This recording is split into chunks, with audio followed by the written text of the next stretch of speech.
everyone, welcome to another Book Review Wednesday, and today I will be discussing the 7th installment of the series of unfortunate events book series. As you can see by the title and thumbnail, we are discussing The Vile Village, which is the 7th book. And this one is rather interesting because we do see sort of a shift as far as sort of the storytelling goes with these kinds of books, and in particular this series. So if you have not seen my previous videos where I discussed what happens within the 6th, the 5th, the 4th, the 3rd, the 2nd, and the 1st, then I suggest you go all the way back to all of the previous Wednesday's videos where I do discuss all the books, and I do discuss them in order. So I go with the first one, the second one, and so on, all the way up to the 7th. So I encourage you to watch those before you seek out to discover what I'm going to be discussing in this video. So without further ado, let me discuss what is within this 7th installment. There is a very drastic shift because at the end of the 6th book, the Baudelaires unfortunately were not able to fit well in with the basically caretakers that were set up for them, and basically, instead of sending them to another family, another school, or another workstation like we saw in the 4th book, they are instead sent to a village. So basically, there's no primary owner that takes care of them. It's more so based on the idea that this community is basically in charge of them now. And it's probably called the Vile Village for a variety of reasons. Obviously, this is definitely not a pleasant environment for them. They are supposed to do all of the work, and basically everyone kind of doesn't treat them with really common decency or respect. And also, from what happened in the 6th book, we also see the storyline carryover of the Quagmires, who are also orphans that the Baudelaires befriend. And if you watch my previous videos, you will understand what I am talking about.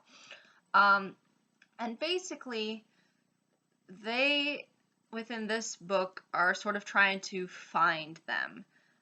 They found them within the 6th book, but then they lost them again. And now, as we go into the 7th book, their goal is to try to find them.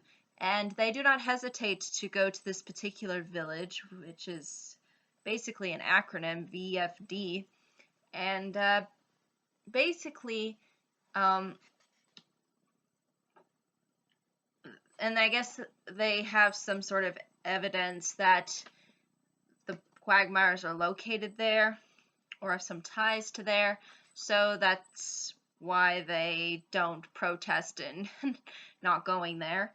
And then you'll see how eventually Count Olaf comes into the picture, and how eventually the Baudelaires are accused of a crime, and how that ultimately ends up impacting the plot and sort of their ability to find the Quagmires, which is also part of their goal within this book. So as you can see, there is kind of a shift because, again, the setting is completely different than what we are traditionally used to seeing within these books. And the focus is somewhat similar to the 6th book, instead of the Baudelaires just trying to get out for their own survival, they are also looking out for their friends, which is also something that was part of the 6th book and carries on over here. But but the but despite the similarities and also the differences, this I think is definitely a worthy recommendation of a 7th installment. It really ultimately makes you want to know what really ends up happening and what you will ultimately end up experiencing within the 8th book, which I'll be discussing next week. And as you can see, they are getting a little bit longer over time. And for the most part, they maintain similar elements, but at the same time, you ultimately end up discovering new things. There's new little twists and turns.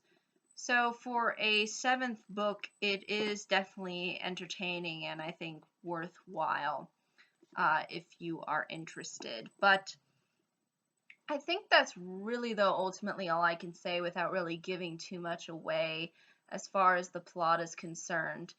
It is getting, I think, a little bit more complex with adding in the Quagmire characters that were within the 5th and 6th book.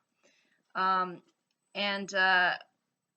Count Olaf's role obviously doesn't really change necessarily, and obviously he has a different scheme that's in the works to try to outwit our protagonists, the Baudelaires. So at the end of the day, there is this sort of consistency as far as a storyline is concerned, but at the same time, it still offers something new, and at the end of the day, it makes you want to read more.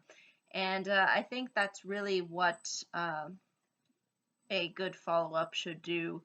And it is rather unique from being a focus on community as the sort of caretaker for the Baudelaires, because now we know that there are no other potential sort of caretakers for them, and this is basically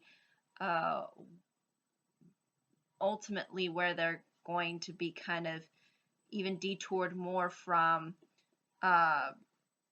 what we've traditionally seen within the past, where they have been with a specific caretaker. So I think that's also a good thing, that this book sort of shows the signs of what is to ultimately come. But yeah, I think that's really all I can say, though, without really giving too much away. However, if there are any questions, comments, concerns, I'd be more than happy to answer them.